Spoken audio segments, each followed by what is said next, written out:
students, welcome back to my class. মই doctor Rajiv Bora আৰু আজি আমি এটা খুব ইজি টপিক ডিসকাস কৰিম। এটা অলৰেডি জানা টপিক এটা ডিসকাস কৰিম যোনটো নেকি আমি সৰু পৰাই পঢ়ি আহিছো। হেতু হল ওয়াটাৰ সাইকেল বা হাইড্ৰলজিক্যাল সাইকেল। হাইড্ৰ মানে কি? হাইড্ৰ মানে হল ওয়াটাৰ। আৰু ওয়াটাৰ সাইকেলক আমি হাইড্ৰলজিক্যাল সাইকেল বুলিও কওঁ। এটো হল আমাৰ জলচক্ৰ যোনটো নেকি আমি আগৰ পৰাই পঢ়ি আহিছো, খুব এটা ইজি টপিক। সো জলচক্ৰত কি হয়? ফিগাৰটো চোৱা ধুনীয়াকৈ একদম ইজিকে বুজি পাবা। মই এক্সপ্লেইন কৰিবলগীয়া নহবই। চোৱা আমাৰ যোনটো সাগৰ আছে, সি হ'ব পাৰে, ওচেন হ'ব পাৰে, আমাৰ যোনবিলাক নদ নদী আছে, যিমানবিলাক জলাশয় আছে, এই জলাশয়ত যেতিয়া সূৰ্যৰ পোহৰ পৰে হয়নে, তেতিয়া এইবিলাক কি হয়? ওয়াটাৰবিলাক ইভাপৰেট হয়।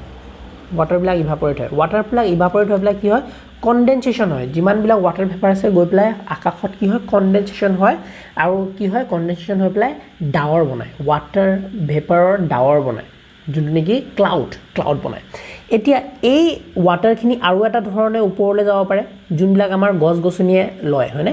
গছ গছনিয়ে ওয়াটাৰখিনি লয় আৰু অতিৰিক্ত ওয়াটাৰখিনি কি হয়? ট্ৰান্সপিৰেশ্যন কৰি পেলাই বাষ্পীভূত কৰি পেলাই ওপৰলৈ এৰি দিয়া, এটমস্ফিয়াৰত এৰি দিয়া। আৰু আল্টিমেটলি এই এটমস্ফিয়াৰৰ ওয়াটাৰ ভেপাৰখিনি ক'লৈ যায়? ওপৰলৈ যায়গে, বিকজ এইটো লাইট ভেপাৰ ৰূপে থাকে। ওপৰ গেছবিলাক ওপৰলৈ যায়গে, ওপৰলৈ গৈ পেলাই ঠাণ্ডা হয়, তাত ক্লাউড বনায় হয়নে? আৰু এই ক্লাউডখিনি যেতিয়া বেছিকৈ ঠাণ্ডা হৈ যাব, এহেঁত কি হ'ব? ক্লাউড বনি পেলাই প্ৰিচিপিটেশ্যন হৈ পেলাই কি হ'ব? ৰেইনফল হিচাপে পৰি যাব। যদি বেছি অতিৰিক্ত ঠাণ্ডা হৈছে, ৰেইনফলৰ উপৰিও আমি বেলেগ বেলেগ ৰূপ দেখিছোঁ ৱাটাৰৰ। লাষ্ট ক্লাছত আমি ডিছকাছ কৰিছিলোঁ। তো কি হ'ব? ফাইনেলি প্ৰিচিপিটেশ্যন হৈ পেলাই এইবিলাক পৰি পেলাই এয়া কালেকশ্যন হ'ব। কালেকশ্যন হৈ পেলাই আকৌ জলাশয়বিলাকত মিলি যাব। আকৌ অ'চেনত মিলি যাব পানীখিনি। কিছুমান পানী তললৈ সোমাই যাব, গ্ৰাউণ্ড ৱাটাৰৰ লগত মিলিব। চ' আল্টিমেটলি কি হৈ আছে মানে? এটা চাইকেল চলি আছে ধুনীয়াকৈ। সূৰ্য পোহৰৰ কাৰণে ইভাপৰেট হৈছে। মই যদি আঁকি দিওঁ, সূৰ্য পোহৰৰ কাৰণে কি হৈছে? পানীখিনি ইভাপৰেট হৈছে। ইভাপৰেট হৈ পেলাই ইয়াত ক্লাউড বনিছে। ক্লাউডখিনি আকৌ কি হৈছে? ৰেইন বা প্ৰিচিপিটেশ্যন হৈ পেলাই আকৌ মাটিত পৰিছে। আকৌ এইটো গৰম হৈছে, তাৰপিছত ঠাণ্ডা হৈ পেলাই আকৌ পৰিছে। এই গোটেইটো এটা চাইকেল। চ' এই বস্তুটোৱে হ'ল ৱাটাৰ চাইকেল। চিম্পল কথা। এতিয়া আমি জানিব লাগিব যে ৱাটাৰ চাইকেলৰ ইম্পৰ্টেঞ্চটো কি। আমি ইক'লজিকেল পইণ্ট অফ ভিউ বা এনভাইৰনমেণ্টত এই ৱাটাৰ চাইকেলটোৱে কেনেকুৱা ধৰণৰ ৰোল প্লে কৰে। চ' ইম্পৰ্টেঞ্চ যদি চাওঁ, it maintains earth's water supply. Of course water ছাপ্লাইটো মেইনটেইন কৰে নে নহয়? অফক'ৰ্ছ কৰে। Continuously circulates water between the earth surface and atmosphere. Continuously circulate কৰি থাকে ৱাটাৰ চাইকেলটোৰ কাৰণে। Okay, supports all life forms. যিমানবিলাক লাইফ ফৰ্মছ আছে পৃথিৱীত, চবকে ছাপৰ্ট কৰে এই ৱাটাৰ চাইকেলটোৱে হয়নে?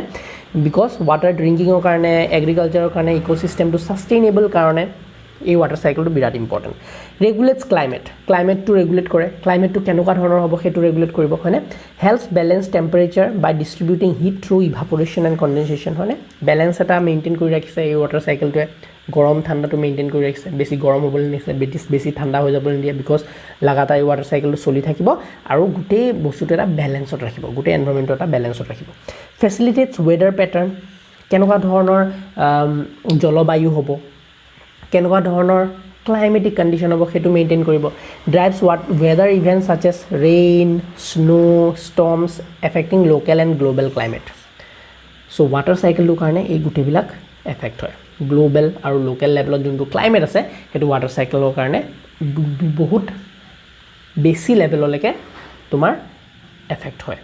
অ'কে, ছইল মইশ্চাৰ এণ্ড ফাৰ্টিলিটিটো মেইনটেইন কৰে। অফক'ৰ্ছ বিকজ যিমান ৱাটাৰ চাইকেলটো হৈ থাকিব, ৱাটাৰ চাইকেলৰ কাৰণে মইশ্চাৰ ক্ৰিয়েট হ'ব আৰু প্লাণ্ট গ্ৰোথ আৰু এগ্ৰিকালচাৰত হেল্প কৰিব। পিউৰিফাইজ ৱাটাৰ। এই ৱাটাৰ চাইকেলটোৰ কাৰণে কি হ'ল? আমাৰ জেগাই জেগাই কি হয়? বহুত ৱেটলেণ্ডছৰ সৃষ্টি হয়। ৱেটলেণ্ডছ। তো এই ৱেটলেণ্ডছৰ সৃষ্টি হোৱাৰ কাৰণে এইবিলাক ৱাটাৰ কি কয়? নেচাৰেল ফিল্ট্ৰেশ্যন হিচাপে কাম কৰে। ক্লিনছ ৱাটাৰ আৰু ৰিমুভ ইম্পিউৰিটিজ। যিমানবিলাক ইম্পিউৰিটিজ সেইবিলাক ৰিমুভ কৰিব পাৰে। এই ৱাটাৰ চাইকেলটোৰ কাৰণে ৱেটলেণ্ডছৰ সৃষ্টি হয় আৰু ৱেটলেণ্ডছবিলাকে এইবিলাক কাম কৰে। ৱাটাৰটো পিউৰিফাই কৰে, ফিল্টাৰ হিচাপে, নেচাৰেল ফিল্টাৰ হিচাপে কাম কৰে হয়নে? মেইনটেইনছ একুৱেটিক এণ্ড ইক'চিষ্টেম। হয়, ৱাটাৰ চাইকেলটোৰ কাৰণে একুৱেটিক ইক'চিষ্টেমবিলাক মেইনটেইন হৈছে। নদ নদী আকৌ ভৰি পৰে বৰষুণ হোৱাৰ কাৰণে। আৰু তাত কি হয়?